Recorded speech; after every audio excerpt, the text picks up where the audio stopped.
చూస్ country delight, live better. ఇప్పుడే country delight app ని download చేసుకోండి. వాళ్ళు ఈ లుక్ ఇచ్చినందుకు కానీ సేమ్ యాజ్ ఇట్ ఈస్ ఇక్కడ ఒక పుట్టుమచ్చ ఎవరు ఫస్ట్ ఐడెంటిఫై చేశారు మిమ్మల్ని సేమ్ ఆమెలాగే ఉంటారని? 1996లో ఆమె చచ్చిపోయింది, నువ్వు 1997లో పుట్టావు. ఆమెతో సాంగ్ అంటే పెద్ద పెద్ద స్టార్స్ వెయిట్ చేసేవాళ్ళు, ఆమె డేట్ ఇవ్వనివ్వండి అని. అలా అంటే ఆమె పోలికి వచ్చింది కాబట్టి నువ్వు కూడా వేరే రేంజ్కి వెళ్ళిపోతావేమో. ఏంటంటే మెయిన్ డ్రీమ్ ఏంటి నీది అంటే సినిమాలో యాక్ట్ చేయాలని ఆమెలాగా రీల్స్ టిక్ టాక్ ఇలా స్టార్ట్ చేసావా, లేకపోతే ఆఖరికి పేపర్లో కూడా వచ్చేసింది తమిళనాడులో ఆమె ఫోటో నా ఫోటో పక్కన పెట్టి. సో మనం అనుకునేది ఒకటి, ఇక్కడ జరిగేది ఒకటి. తమిళ్లో నువ్వు ఎంటర్ అవ్వగానే నేను చూసి ఏదన్నా యాక్టర్ కానీ ఏదన్నా హీరో కానీ సో సేమ్ ఉన్నావు, మళ్ళీ మా సినిమాలో యాక్ట్ చేయని అడిగారు ఎవరన్నా డైరెక్టర్స్ కానీ? కొంతమంది అయితే ఇంకా యాజ్ ఇట్ ఈజ్ వాళ్ళు షాక్. ఇంకా దెయ్యమే కదా నువ్వు, దెయ్యంతోనే మేము కూర్చొని ఉన్నాము అలా అంత ఫన్నీగా మాట్లాడతారు. ఇప్పుడు తమిళనాడు అంతా మిమ్మల్ని సిల్క్ స్మిత గారు మళ్ళీ పుట్టారు అనుకుంటున్నారేమో. ఇంట్లో వాళ్ళకి ఇష్టం మరి మంచి మంచి క్యారెక్టర్స్ ఇంట్లో చాలా సిల్క్ స్మిత గారు కొంచెం అంత రొమాంటిక్ రోల్స్ చేశారు, అలాంటి సాంగ్స్ చేశారు, ఐటమ్ సాంగ్స్. బట్ మేబీ అలానే ఉన్నారు కాబట్టి డైరెక్టర్స్ కూడా అలాంటి ఆఫర్స్ ఇస్తే మీకు ఇష్టమా చేయటం? ఇంట్లో సిల్క్ స్మిత వాళ్ళంటే చాలా ఇష్టం అంట, చాలా హెల్ప్ చేశారు.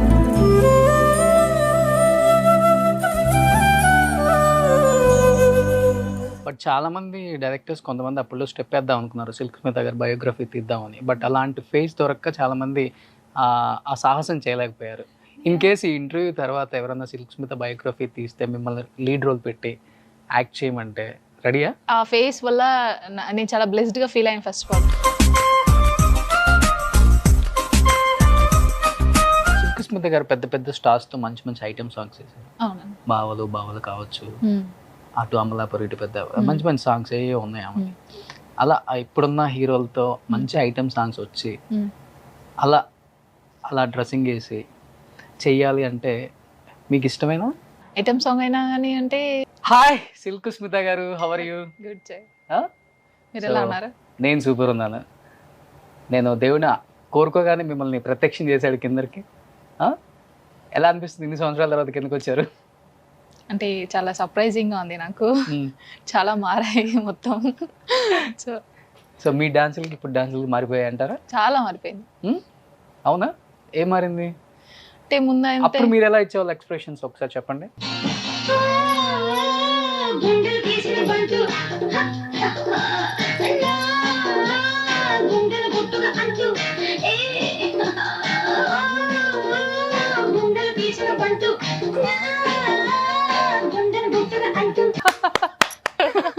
సూపర్.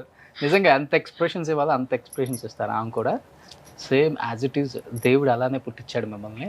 ఫస్ట్ ఆఫ్ ఆల్ ఈ లుక్ ఇచ్చినందుకు కానీ సేమ్ యాజ్ ఇట్ ఈస్ ఇక్కడ ఒక పుట్టుమచ్చ ఎవరు ఫస్ట్ ఐడెంటిఫై చేశారు మిమ్మల్ని సేమ్ ఆమెలాగే ఉంటారని? ఇంట్లోనే చేశారు. ఇంట్లో ఫస్ట్ నువ్వు సిల్క్ స్మిత వాళ్ళలాగా ఉంటావు, వాళ్ళు 1996లో ఆమె చచ్చిపోయింది, నువ్వు 1997లో పుట్టావు. బట్ నేను పెరిగే కొద్దీ వాళ్ళు ఐడెంటిఫై చేశారు. బట్ వాళ్ళు చెప్పేటప్పుడు నేను కేర్ చేసుకోను. అప్పుడు కాలేజ్ టైమ్స్లో కాలేజ్ అది ఇది అలానే ఉన్నాను. బట్ రాను రాను అది ఇంకా ఎక్కువ ఫేమ్ అయింది. సో ఫస్ట్ ఆఫ్ ఆల్ ఇంట్లో వాళ్ళే చెప్పారు. చూసేవ తర్వాత ఆమె వీడియోస్ కానీ లేకపోతే ఆమె సినిమాల్లో చూడటం కానీ? ఫస్ట్ వీడియో చేసినప్పుడు తమిళ్లో మెసేజెస్ చేస్తా అన్నారు. అది తమిళ్లో నాకు చదవడం రాదు, తెలుగు కదా. నేను అన్న వాళ్ళకి పంపించేదాన్ని, ఏంటి మెసేజ్ అనేసి. అంటే నువ్వు సిల్క్ స్మిత వాళ్ళలాగా ఉన్నావు అంటే అప్పుడు నేను అప్పుడు చిన్నపిల్లని కదా, ఏం చేస్తానంటే మెరో తెలుసా, గ్లామర్ రోల్స్ అని ఎక్కువ చేస్తా తెలుసా అంటే అమ్మో వద్దు అని డెలీట్ చేసేదాన్ని. అలా చేస్తా ఉన్నాను. బట్ ఇప్పుడు బ్లెస్డ్గా ఫీల్ అవుతున్నాను ఇలా అలా ఉన్నాను అనేసి. వాట్ అన్ యాక్ట్రెస్ అసలు కావా. ఎలాంటి సినిమాలు తీశారు, హీరోలకి ఈక్వల్ ఫైట్ ఇచ్చారు ఆమె ఆ రోజుల్లో. ఆమెతో సాంగ్ అంటే పెద్ద పెద్ద స్టార్స్ వెయిట్ చేసేవాళ్ళు, ఆమె డేట్ ఇవ్వనివ్వండి అని. అలా అంటే ఆమె పోలికి వచ్చింది కాబట్టి నువ్వు కూడా వేరే రేంజ్కి వెళ్ళిపోతావేమో. Thank you so much. Thank you. కాలేజీలో ఫ్రెండ్స్ ఎలా ట్రీట్ చేసేవాళ్ళు? అంటే అప్పుడు ఎండ్ అది ఎగ్జామ్స్ జరుగుతున్నాయి, అప్పుడు వైరల్ అయింది వీడియో. సో ఇన్ని రోజులు నిన్ను మాతో గుర్తుపట్టలేకపోయామి అనేసి ఫీల్ అయ్యారు. అప్పుడు అంటే ఆల్మోస్ట్ అందరికీ తెలిసిపోయింది. అప్పుడు రీల్స్ చేసి ఫేమ్ వచ్చింది, ఏంటి విత్ ఇన్ 1 monthలో 400-500K వచ్చేస్తున్నారు ఫాలోవర్స్ అని. అప్పుడు ఇన్ని రోజులు మాతో ట్రావెల్ చేసి నిన్ను మర్చిపోయాము, నువ్వు ఇలా ఉన్నావు అనేసి అలా వచ్చి వాళ్ళ దగ్గర నుంచి రెస్పాన్స్. అంటే ఇప్పుడు జనరేషన్ వాళ్ళు కొంచెం మర్చిపోయిన వాళ్ళకి మళ్ళీ- మర్చిపోయారు అవును. మర్చిపోయారు. సో ఫస్ట్ ఏం చేసేవారు వీళ్ళు టిక్ టాక్ లో? రీల్స్ వచ్చి తమిళ్ సాంగ్స్ ఉన్నాయి. తమిళ్ ఆమె ఎవరు సిల్క్ మీద అవి మ్. ఆమె చేశారా? ఫస్ట్ చెప్తానా, నేను నార్మల్ సాంగ్స్, మూవీ సాంగ్స్ అన్నీ చేస్తుంటాను. నాకు ఇష్టం, ఒక ప్యాషన్ టిక్ టాక్ చేయాలి అనేసి. అంటే అది ఒక ఓల్డ్ సాంగ్ ఒకటి ఉంది, బ్లాక్ అండ్ వైట్ పెట్టి అది చేసి ఇంట్లో వాళ్ళకి మాత్రమే పంపించాను, ఓకే. ఆ వైరల్ అయిన వీడియో. మ్. అది చేసి నేను మర్చిపోయాను. 3 days కాలేజ్ రెగ్యులర్గా వెళ్ళి వస్తున్నాను. తర్వాత ఫ్యామిలీ మెంబర్స్ నుంచి కాల్ వస్తుంది, ఎందుకంటే తిడుతున్నారు, నీ వీడియోస్ ఎందుకు నువ్వు ఫేస్బుక్లో అన్నిట్లో యూట్యూబ్లో అన్నీ వస్తున్నాయి, యూట్యూబ్లో వస్తుందా అనేసి మళ్ళీ చూస్తే అది నేను టిక్టాక్లో పోస్ట్ చేసిన అంత వైరల్ అవుతుంది అది. ఓకే. ఆఖరికి పేపర్లో కూడా వచ్చేసింది తమిళనాడులో. ఆ ఫోటో నా ఫోటో పక్కన పెట్టి అలా పేపర్లో అంతా వచ్చేసింది. గూగుల్లో కొడితే కూడా నా ఫోటో వచ్చేలాగా అయిపోయింది. అది ఉన్నట్టుండి అంత పీక్స్కి వెళ్ళే లోపల నాకు అర్థమైంది, మ్యామ్కి ఇంతమంది ఫాలోవర్స్ ఉన్నారా. ఇట్ మీన్స్ మనం జనరల్గా చూస్తున్నాం ఒక యాక్టర్ లాగా ఇంకొకరు ఉంటే అంతగా ఏం ఉండదు. బట్ ఆ తర్వాత నాకు అర్థమైంది ఆమెకి ఎంతమంది ఫాలోవర్స్ ఉన్నారు, ఇంకా ఎంత మిస్ అవుతున్నారు ఆమెని అని. ఫస్ట్ చేసిన వీడియో ఏంటి వైరల్ అయిన వీడియో? తూంగామ నాకాను సొప్పనమే అనేసి తమిళ్ సాంగ్. ఓకే. అది అడియే మనం నిల్లునా నిక్కదడి అనేసి ఉంటుంది. ఆ సాంగ్ లో అప్పుడు అది చేశాను ఒక 15 seconds. అది చేసి నవ్వుతూనే చేశాను. అది అంత వైరల్ అయిపోయి ఇప్పుడు ఆ సాంగ్ కి అలా అప్రోచ్ అయ్యారు చాలా మంది. ఒకసారి మళ్ళీ ఆడియన్స్ కోసం చేస్తారా? చేస్తాను ప్లీజ్. ఎస్.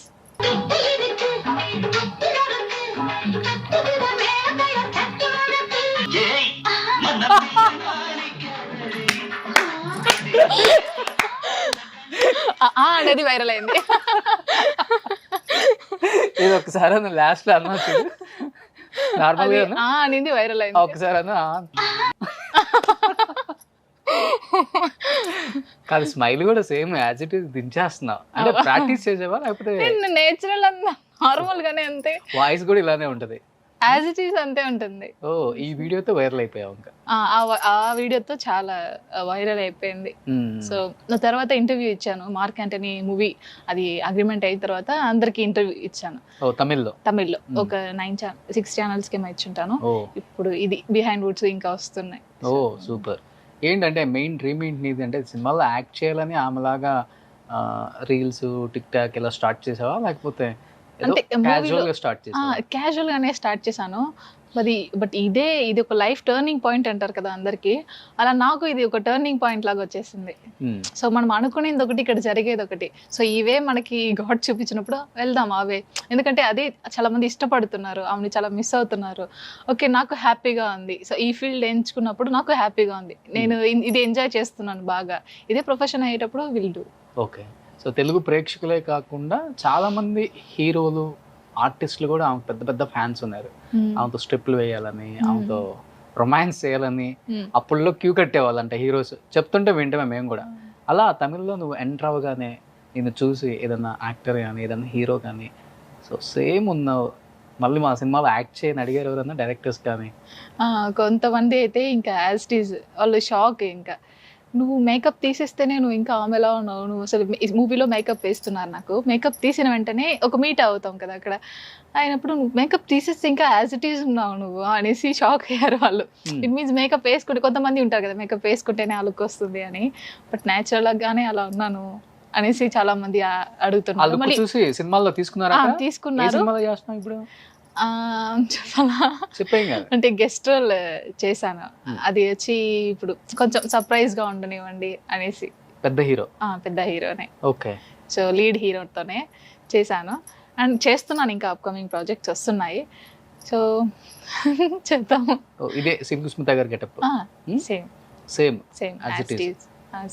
తెలుగులో ఇంతవరకు నువ్వు ఇంటర్వ్యూ ఇవ్వలేదు కాబట్టి, నువ్వు ఎవరికి తెలియదు కాబట్టి, సో అది నాకు ఇష్టం, ఇవ్వాలి తెలుగులో ఇంటర్వ్యూ ఇవ్వాలి అనేసి. సో ఈ ఇంటర్వ్యూ తర్వాత చాలా పెద్ద వైరల్ అయిపోయి అందరు డైరెక్టర్స్ క్యూ కట్టేస్తారు నీకోసం, ఒక ఐటమ్ సాంగ్ కోసం పెట్టాలి అని. సో ఏదైనా ఒక గుడ్ గా ఉంటే మనం చేయొచ్చు. ఒక నాకు ఇది కరెక్ట్ అనిపిస్తే విల్ డూ అలా. నేను ఫస్ట్ తమిళ్లో మీ ఇంటర్వ్యూ చూసినప్పుడు తమిళమ్మాయి అనుకున్నాను. తమిళమ్మాయి ఏమో మేబీ రిలేటివ్ ఏమోలే, ఒకవేళ ఫీచర్స్ వచ్చి ఉంటాయి అనుకున్నాను నేను. బట్ తర్వాత చూస్తే తెలిసింది మీరు తెలుగు తమిళ్ బోర్డర్. ఎక్కడ అసలు మీ ప్రాపర్ ఏంటి? నేటివ్ తిరుపతి. చదువుకునింది మొత్తం తిరుపతిలోనే, తెలుగే. నేను అక్కడ తమిళనాడులో వెళ్ళినప్పుడు ఏంటంటే ఆంధ్ర అమ్మాయి ఇలానే అంటారు. అంటే నువ్వు ఆంధ్ర నుంచి వచ్చావు, వాళ్ళు ఏమంటే తమిళ్లో స్క్రిప్ట్స్ రాసిస్తారు, ఇది మీ డైలాగ్ నెక్స్ట్, నాకు తమిళ్ చదవడం రాదు అని.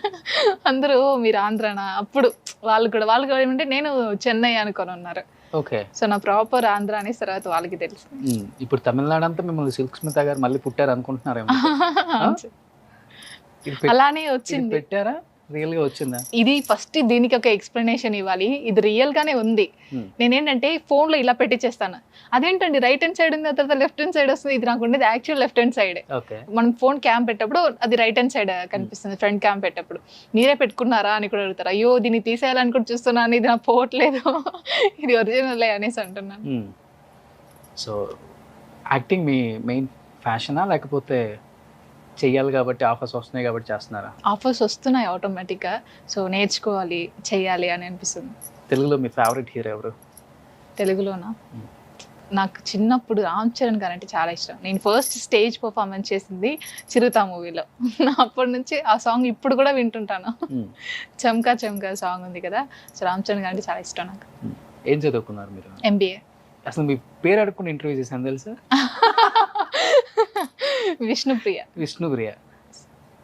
అంటే ఇష్టమా, సిల్క్ స్మిత గారు అంటే ఇష్టమా నీకు? ఇప్పుడు ఆమె కూడా విజయలక్ష్మినే, నా పేరు విష్ణుప్రియనే. ఓ వీతో స్టార్టింగ్ ఏదైనా ఓకే. ఇంట్లో వాళ్ళకి ఇష్టం మరి మంచి మంచి క్యారెక్టర్స్ ఇంట్లో సిల్క్ స్మిత గారు కొంచెం అంత రొమాంటిక్ రోల్స్ చేశారు, అలాంటి సాంగ్స్ చేశారు, ఐటమ్ సాంగ్స్. బట్ మేబీ అలానే ఉన్నారు కాబట్టి డైరెక్టర్స్ కూడా అలాంటి ఆఫర్స్ ఇస్తే మీకు ఇష్టమా చేయటం? ఇప్పుడు నేను యాక్చువల్లీ చేశాను కదా సార్, అందులో అయితే నాకు చాలా బాగా నచ్చింది. సిల్క్ స్మిత గారు ఫేస్ ఉంటే మాకు చాలు, వాళ్ళు వేసిన కాస్ట్యూమ్స్ కానీ అన్నీ చాలా నీట్గా చేశారు. సో అలా వస్తున్నాయి అప్రోచెస్. సో ఆమె చాలా మిస్ అవుతున్నారు కదా, సో ఆ సేమ్ కాస్ట్యూమ్స్ వైజ్ కూడా ఐఎమ్ ఓకే. ఇంట్లో కూడా చాలా సపోర్ట్ ఉంది. ఇంట్లో సిల్క్ స్మిత వాళ్ళంటే చాలా ఇష్టం అంట, ఆమె చాలా హెల్ప్ చేశారు. ఆమె అలాంటి రోల్స్ యాక్ట్ చేసా కూడా ఆమె ఎంత మంచిది అంటే మాకు చాలా బాగా తెలుసు. సో ఇంట్లో యాక్చువల్లీ బాగా హ్యాపీగా ఫీల్ అవుతున్నారు. బట్ చాలా మంది డైరెక్టర్స్ కొంతమంది అప్పుడు స్టెప్ వేద్దాం అనుకున్నారు సిల్క్ స్మిత గారు బయోగ్రఫీ తీద్దామని, బట్ అలాంటి ఫేస్ దొరక్క చాలా మంది ఆ సాహసం చేయలేకపోయారు. ఇన్ కేసు ఈ ఇంటర్వ్యూ తర్వాత ఎవరన్నా సిల్క్ స్మిత బయోగ్రఫీ తీస్తే మిమ్మల్ని లీడ్ రోల్ పెట్టి యాక్ట్ చేయమంటే రెడీయా? ఎందుకంటే ఇప్పుడు ఆ ఫేస్ వల్ల నేను చాలా బ్లెస్డ్గా ఫీల్ అయ్యాను. ఫస్ట్ ఆఫ్ ఆల్ ఆ ఫేస్ వల్ల నాకు చాలా ప్లస్ పాయింట్స్ జరుగుతున్నాయి, చాలా హ్యాపీగా వేరే ఉంది. సో మేడంకి ఫస్ట్ అలా యాక్ట్ చేశారని కాకుండా ఒక గుడ్ హ్యూమన్ బీయింగ్ నేను విన్న దాంట్లో మొత్తం చాలా మంచి ఆమె అనేసి. సో మొత్తం నేను అలా వైరల్ అయినప్పుడు మొత్తం ఆమె గురించి తెలుసుకున్నాను, ఎక్కడ పుట్టారు, ఏం చేశారు, ఎన్ని మూవీస్ చేశారు అవన్నీ. సో వీళ్ళు పేపర్లో వేసింది కూడా ఇలానే. నేను ఇప్పుడు మీకు చెప్తున్న కంపారిజన్, 96లో చచ్చిపోయారు, మీరు 97లో పుట్టారు, నేను విజయలక్ష్మి, ఆమె ఫ్రమ్ ఆంధ్ర, మీరు ఫ్రమ్ ఆంధ్ర, వాళ్ళకి తమ్ముడు ఉన్నారు, మీకు తమ్ముడు ఉన్నారు, ఇలానే అలానే వేస్తున్నారు. సో ఆమె గురించి మొత్తం సర్చ్ చేశారు కాబట్టి ఆమె బిహేవియర్ ఎలా ఉంటుంది, ఆమె ఎక్స్ప్రెషన్స్ ఎలా ఉంటాయి, డైలాగ్ డెలివరీ ఎలా ఉంటుంది, ఇవన్నీ ఫాలో అవుతున్నారా? ఆమె సేమ్ అలానే సిటీస్ దించాలని అంటే నేను స్టైల్ వెళ్తున్నారా? నేను నార్మల్గా చేసేదే ఆమెలాగా ఉంది అనేసి అంటున్నారు. నాకు కష్టం ఏంటంటే ఆ డైలాగ్, ఆ ఫ్లూయెన్స్, అవి కొంచెం అలా పెట్టండి, ఆ మెల్టింగ్గా పెట్టండి అవి అంటారు. అది నేను పెడుతున్నాను, అది ఇప్పుడిప్పుడే వస్తుంది, అవి కొంచెం మెల్టింగ్గా పెట్టండి. రీసెంట్ ఫోటో షూట్స్ ఆ మూవీ కోసం చేసింది, సో అది పెట్టిన తర్వాత ఐ ఫీల్ కాన్ఫిడెంట్ వచ్చింది, ఓకే నేను చేస్తున్నాను అని. సో ఎక్స్ప్రెషన్స్ అంటే ఓకే ఎక్కువ యాజ్ ఇట్ ఈస్ దించేస్తున్నారు, డైలాగ్ ఎలా చెప్తారు? డైలాగ్ నాకు చెప్తే అది ఎలా ఉంటుంది, ప్రొనౌన్సియేషన్ అందరికీ తెలుసు, అలా వస్తుంది. అవునా? బావ మధ్యలో ఎస్పెషల్లీ మీరు చూస్తే కృష్ణదాస్ గారు కాంబినేషన్స్తో, సుమన్ గారి కాంబినేషన్స్తో, కోట బాబు మోహన్ గారి కాంబినేషన్లో రాగాలు తీస్తారు అనమాట. ఒకసారి ఒక డైలాగ్ చెప్తావు ఏదన్నా? డైలాగా ఇప్పుడు ఏదైనా మీరు చెప్పిస్తే ఆమెలానే చెప్తాను. మేబీ వాయిస్ సూటబుల్ అవుతుందా ఏమో, వాయిస్ సింక్ అవుతుందా? మీరు ఏదైనా ఒకటి చెప్పచ్చు, నో ప్రాబ్లం. రీసెంట్గా ఒక వీడియో చూసాను, అందులో எல்லாருக்கும் வணக்கம், எனக்கு இந்த ஊர் இந்த நேரம் எல்லாமே ரொம்ப பிடிச்சிருக்கு, எஸ்பெஷலி இந்த மக்கள் எல்லாமே ரொம்ப இன்னோசென்ட்டாக இருக்காங்க, எனக்கு ரொம்ப சேவை செய்கிறதுனா ரொம்ப பிடிக்கும், உங்கள் எல்லாருக்குமே நான் சேவை செய்ய ரெடியாக இருக்கேன், உங்களுக்காக எப்போவுமே என் கதவு திறந்துருக்கும், ஸோ ரொம்ப நன்றி என்னை இங்கே இன்வைட் பண்ணதுக்கு. நான் உங்கள் சில்க் ஸ்மித். நான் உங்கள் சில்க் ஸ்மித். God super. ఏంటి ఇంకా మెయిన్ అంటే మీ డ్రీమ్ ఏంటి? డ్రీమ్ సార్ నాకు ఏంటంటే ఇప్పుడు ఒక మూవీ ఛాన్సెస్ వస్తున్నాయి. ప్రెసెంట్ అయితే ఇప్పుడు గో విత్ ఫ్లో అలానే చేసుకుంటూ ఒక్కొక్కటి చేసుకుంటూ వెళ్తున్నాను. నాకేంటంటే అందరూ అడిగే క్వశ్చన్ మీరు ఎక్కడ నేనేంటని ఎవరికి తెలియదు. టిక్టాక్లో కూడా నా బ్యాక్గ్రౌండ్ ఏంటి ఎవరు ఏం తెలియదు. సో అందుకనే ఇప్పుడు ఇంటర్వ్యూ నేనేంటి నేను ఎవరికి అని తెలియాలి. సో నేను విష్ణుప్రియ, నాది ఆంధ్రానే, నేను ఫ్రమ్ తిరుపతి, నేను చదువుకుంది అంతా తిరుపతిలోనే. సో ఇది తెలియాలి అందరికీ. జాబ్ చేస్తున్నారా? జాబ్ చేస్తున్నా. జాబ్ చేస్తూ యాక్టింగ్. అవును. సో ఇప్పుడు యాక్టింగే ప్రొఫెషన్గా వచ్చినప్పుడు I can accept that. Silk Smitha గారు పెద్ద పెద్ద స్టార్స్తో మంచి మంచి ఐటమ్ సాంగ్స్ చేశారు. అవును. బావలు కావచ్చు, అటు అమలాపురి, ఇటు పెద్ద మంచి మంచి సాంగ్స్ ఏ ఉన్నాయి ఆమె. అలా ఇప్పుడున్న హీరోలతో మంచి ఐటమ్ సాంగ్స్ వచ్చి అలా అలా డ్రెస్సింగ్ వేసి చెయ్యాలి అంటే మీకు ఇష్టమేనా? అది ఓకే అంటే ఒక మంచి క్యారెక్టర్గా వచ్చి మనకి చేస్తే ఓకేనే. ఇప్పుడు ఒక సాంగ్, ఇప్పుడు ఒక సీన్, ఒక గెస్ట్ రోల్ ఓకే నేను చేస్తాను. బట్ ఈ హీరోనే కాదు ఆ హీరోనికి ఏం లేదు, ఏదో ఒక ఆపర్చునిటీ వచ్చిందా చేద్దాం. ఐటమ్ సాంగ్ అయినా కానీ అంటే it's go with it means ఆ సాంగ్ బేస్డ్ ఆన్ కాస్ట్యూమ్స్ అలా ఉంటుంది కదా. సో అలానే వెళ్దాం చేద్దాం. ఓకే. ఎవరు నీ ఫేవరెట్ హీరోయిన్? ఎవరు ఫేవరెట్ హీరోయిన్? నాకు హీరోయిన్ అంటే అందరూ ఇష్టమే, నార్మల్గా అందరినీ చూస్తాను. బట్ హీరో అంటే నాకు రామ్ చరణ్ గారు స్పెషల్. ఎందుకంటే నేను ఆయన సాంగ్తోనే నేను డ్యాన్స్ చేశాను చిన్నప్పటి నుంచి, చాలా ఇష్టం ఆయన. సో హీరోయిన్స్ అంటే అందరూ ఇష్టమే, చూస్తాను. తమిళనాడుకి వెళ్ళగానే సిల్క్ స్మిత అలాగే ఇంటర్వ్యూస్ ఇస్తున్నప్పుడు ఫస్ట్ నిన్ను చూసి షాక్ అయిన ఒక యాక్టర్ అని లేకపోతే ఒక డైరెక్టర్ అంటే ఎవరని చెప్తావు? నేను ఫోటో చూపిస్తున్నాను ఒక యాక్టర్కి, అంటే ఎస్జే సూర్య సార్. ఓకే సార్ ఏంటి నువ్వు నిజ దెయ్యమే కదా నువ్వు, దెయ్యంతోనే మేము కూర్చొని ఉన్నాము అలా అంతా ఫన్నీగా మాట్లాడతారు. ఓకే. సో చాలా ఎస్జే సూర్య సార్ వీళ్ళందరూ నా ఫొటోస్ చూపించి ఇది చూడండి అనేసి చూపిస్తున్నప్పుడు, అప్పుడు ఒక వర్క్ విషయం వెళ్ళినప్పుడు దెయ్యమే నువ్వు అంటే ఆమెలాగా వచ్చిందామని దెయ్యమే నిజంగా. అది ఓల్డ్ వీడియోస్ అన్ని చూపిస్తుంటాను. ఈ వీడియోతోనే సార్ నేను బ్లాక్ అండ్ వైట్ పెట్టేసేసాను అంతా. అక్కడ ఇంకొక యాక్టర్ సింబుతో కూడా యాక్ట్ చేస్తారు ఆ సార్ వాళ్ళందరూ చాలా షాక్ అసలు. బట్ నాకేంటంటే ఒక ఫస్ట్ ఛాన్సే మనకు ఒక మూవీలో వచ్చింది, సో బెటర్ అనేసి అనిపించింది. ఒక ఫస్ట్ ఛాన్స్ మన మూవీలో వచ్చింది, ఆ మూవీలోనే నేర్చుకున్నాను చాలా నేర్చుకున్నాను. నాకు ఏమీ తెలియదు, మూవీ ఇండస్ట్రీ గురించి ఏమి తెలియదు. అక్కడికి వెళ్ళి చూసి నేర్చుకున్నాను. బట్ ఇంకా నేర్చుకోవాల్సింది చాలా ఉంది. సో రియల్ లైఫ్ కి చాలా డిఫరెన్స్. బట్ అలా రియల్ లైఫ్ లో ఆమె చేసిన అలాంటి క్యారెక్టర్స్ అయినా కానీ రియల్ లైఫ్ లో ఆమె చాలా సెన్సిటివ్, చాలా హెల్పింగ్ నేచర్ ఉన్న ఒక పర్సన్ అని చెప్తుంటారు తమిళనాడులో, తెలుగులో కూడా చాలా మంది యాక్టర్స్ కూడా. అలా మీరు ఒకటి ఆమె గురించి చెప్తుంటే విని ఇన్స్పైర్ అయిన ఇష్యూ అంటే ఏమని చెప్తారు? ఇన్స్పైర్ అయిందంటే ఫస్ట్ ఆమె చాలా హెల్ప్ చేశారు. ఆల్మోస్ట్ ఇప్పుడు నేను తమిళ్లో యాక్ట్ చేశాను కదా ఒక మూవీ, ఆ ప్రొడక్షన్లో కొంతమంది ఆమెతో వర్క్ చేసిన వాళ్ళు, సిల్క్ స్మిత మ్యామ్తో వర్క్ చేసిన వాళ్ళు అంటుంటారు, మేము వచ్చామంటే మాకు ఒక సెట్ బాయ్ దగ్గర నుంచి ఈచ్ అండ్ ఎవ్రీ ఒక ఆమె షూటింగ్ అయిపోయిన తర్వాత వెళ్ళేటప్పుడు అందరికీ గిఫ్ట్స్ ఇచ్చేదంట. ఇప్పుడు సిల్క్ స్మిత మ్యామ్ షూటింగ్ అంటేనే అందరు చాలా ఎనర్జీగా ఉంటారంట. ఎక్కువ స్టార్స్ ఇప్పుడు ఒక డ్యాన్స్ జరుగుతుందంటే స్టార్స్తో కాకుండా ఆ డ్యాన్స్ అయిన వెంటనే డాన్సర్స్తో వెళ్ళి కూర్చుంటారు, నెక్స్ట్ ఏ స్టెప్ ఎలా చేద్దాం, ఎలా వేద్దాం. అంతా అందరితో చాలా మింగిల్ అవుతారు. చాలా మంచి పర్సన్. ఆమె దగ్గర వర్క్ చేసే ప్రతి ఒక్కరికి ఇంత అని చూడరు, చాలా హెల్ప్ చేస్తారు. సో చాలా నాకు ఆ ప్రొడక్షన్లోనే చెప్పారు ఆమె గురించి. ఓకే. సో తప్ప చాలా ఇన్స్పైర్ అయ్యాను. ఇన్స్పైర్ చేసుకుంటున్నాను. ఏంటంటే మన దగ్గర ఉండి మనం హెల్ప్ చేయాలి. నాకు చాలా ఇష్టం సార్. నాకు యాక్చువల్గా నేను హెల్ప్ చేయాలంటే చాలా ఇష్టం. ఎక్కువ ఈ సోషల్ సర్వీస్లో వెళ్తుంటాను. నాకేంటంటే ఒక ఏదంటే ఫస్ట్ ఆఫ్ ఆల్ చిన్నప్పుడు ఏంటంటే ఒక ఆశ, ఒక ఐపీఎస్ కావాలి అనేసి. దాంతోపాటు ఏంటంటే ఎక్కువ మనం హెల్ప్ చేయాలి. ఎన్సీసీ స్కౌట్ ఎక్కువ వెళ్తూనే ఉంటాను. సో ఆమె కూడా చాలా హెల్ప్ చేస్తున్నారు. Okay. So baby super. Last and ఫైనల్గా ఏం చెప్పాలనుకుంటున్నావు తెలుగు డైరెక్టర్స్కి, తెలుగు హీరోస్కి? సినిమాలోకి రావాలనుకుంటున్నావు కాబట్టి. ఎస్, రావాలనుకుంటున్నాను. బట్ ఆపర్చునిటీ వస్తే ఖచ్చితంగా నేను చేస్తాను. ఆపర్చునిటీ వస్తే ఈ మూవీకి సిల్క్ స్మిత మ్యామ్ గారు ఉంటే బాగుంటుంది అన్న మూవీస్కి ఈ మ్యామ్ నీడ్ ఇందులో అనుకున్న మూవీస్కి అందరికీ నేను చేస్తాను. బట్ నేను ఉన్నాను కదా, ఉన్నందువల్ల మూవీలో పెడితే అది బాగోదు, అది కూడా బాగోదు. మనం ఈ మూవీకి ఇది నీడ్ అనేసి అనుకుంటే అది బాగుంటుంది కదా సార్. సూపర్. సో పార్ట్ 1లో విష్ణుప్రియ గురించి కొన్ని విషయాలు మీతో అన్నీ షేర్ చేసుకున్నారు. బట్ నిజంగా పార్ట్ 1 నచ్చితే పార్ట్ 2తో మీ ముందుకు వస్తాం అనమాట మళ్ళీ. Okay, so thank you so much Vishnupriya, and wish you good luck. Thank you. పిల్లలు కూడా మంచి మూవీస్ చేయాలి, సిల్క్ స్మిత గారి పేరు నిలబెట్టాలి, అండ్ మీ ఫ్యామిలీ పేరు కూడా నిలబెట్టాలి. ఖచ్చితంగా. ఓకేనా? Thank you thank you so much.